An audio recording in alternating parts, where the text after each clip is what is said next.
إذا السلام عليكم متابعي الكرام، أسعد الله أوقاتكم بكل خير. أتمنى صراحة أن تكونوا كاملين في تمام الصحة والعافية، كاملين بخير وعلى خير. إذا مرحبا بكم في أول فيديو في هذه القناة، والذي نستهله بقراءة لأبرز الأخبار التي تنقلتها الصحف اليوم السبت.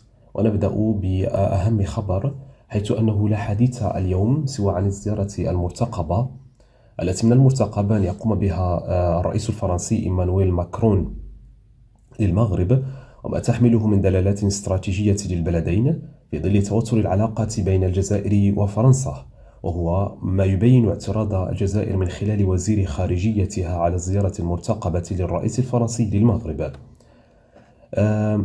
إيمانويل ماكرون مشاهدين الكرام سيحل بالمغرب يوم 28 من هذا الشهر، الزيارة التي ستكون تاريخية بكل ما تحمله الكلمة من معنى، وستحمل معها عدة اتفاقيات ومشاريع. فلأول مرة الرئيس الفرنسي يزور المغرب وبلده تعترف بمغربية الصحراء. فرنسا أخيرا فهمت بالدارجة كما تقول بأن الملف خرج من بين أيديها، ولم يعد هناك مجال لابتزاز المغاربة انطلاقا منه. لهذا هناك توجه داخل الوسط الفرنسي لإنهاء هذا الصراع الذي عمر طويلا. الرئيس الفرنسي كما ذكرت يومية الصباح سيتم توشيحه من طرف جلالة الملك محمد السادس بالوسام المحمدي، كما سيلقي خطابا داخل قبة البرلمان يعلن فيه دعم واعتراف فرنسا في اليوم الثاني من زيارة ماكرون، أو يعلن فيه دعم واعتراف فرنسا بمغربية الصحراء، إلى جانب حديثه عن التعاون الاقتصادي بين الرباط وباريس. إلى خبر ثاني، حيث حسب وكالة بلومبرغ الإخبارية فإن جنوب أفريقيا أعلنت رفضها القاطع لانضمام المغرب ونيجيريا لمجموعة بريكس. مسؤولون في جنوب أفريقيا صرحوا للوكالة أن أي محاولة لإضعاف نفوذ جنوب أفريقيا في بريكس من خلال دعوة نيجيريا أو المغرب سيتم ردعها ومواجهتها كذلك. المغرب لم يقدم أي طلب للانضمام، لكن الإمارات إلى جانب بعض الدول الأخرى كالبرازيل وإثيوبيا يقترح تقديم دعوة للمغرب ونيجيريا لكل من جنوب أفريقيا، لكن مع الأسف جنوب أفريقيا ترى في ذلك خطرا قد يقلص نفوذها داخل المجموعة. إلى خبر ثالث، حيث رسميا نجح المغرب أخيرا في التوصل لاتفاق تاريخي مع فرنسا يقضي بنقل وإعادة السلطات الفرنسية لحوالي 2.5 مليون وثيقة تاريخية من الأرشيف الفرنسي إلى المغرب. هذا وتشمل هذه المجموعة الأرشيفية سجلات تاريخية تدعم مطالب المغرب بأرض محتلة بشكل غير قانوني، خاصة في المناطق المعروفة بالصحراء الغربية والشرقية المغربيتين. هذا ويتوقع أن تلعب هذه الوثائق دورا محوريا في تعزيز موقف المغرب في المحافل الدولية فيما يتعلق بمطالبه على المناطق المتنازع عليها مع الجزائر.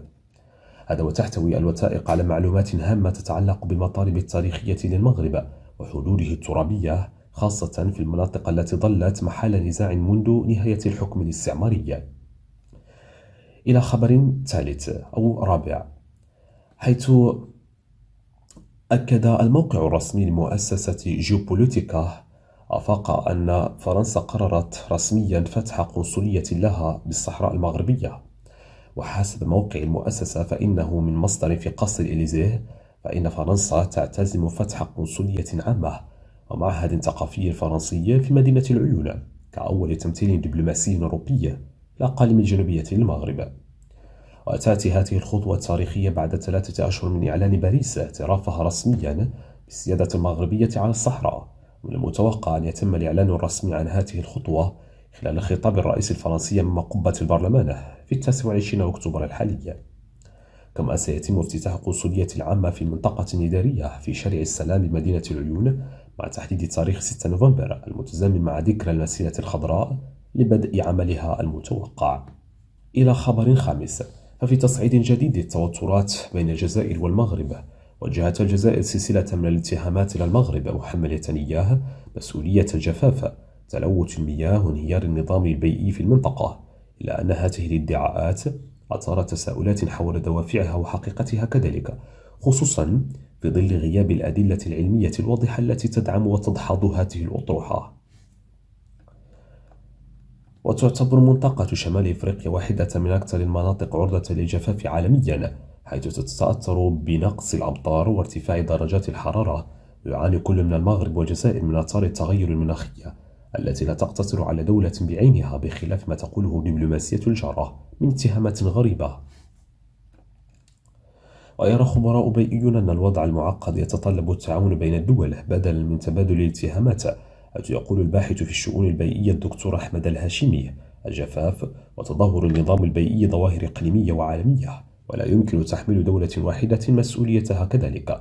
المطلوب هو الحلول المشتركة تعتمد على البحث العلمي والسياسات المستدامة. هذا ويعود النظام الجزائري لتصريف أزماته المتتالية للمغرب، حتى لو تعلق الأمر بالظواهر البيئية.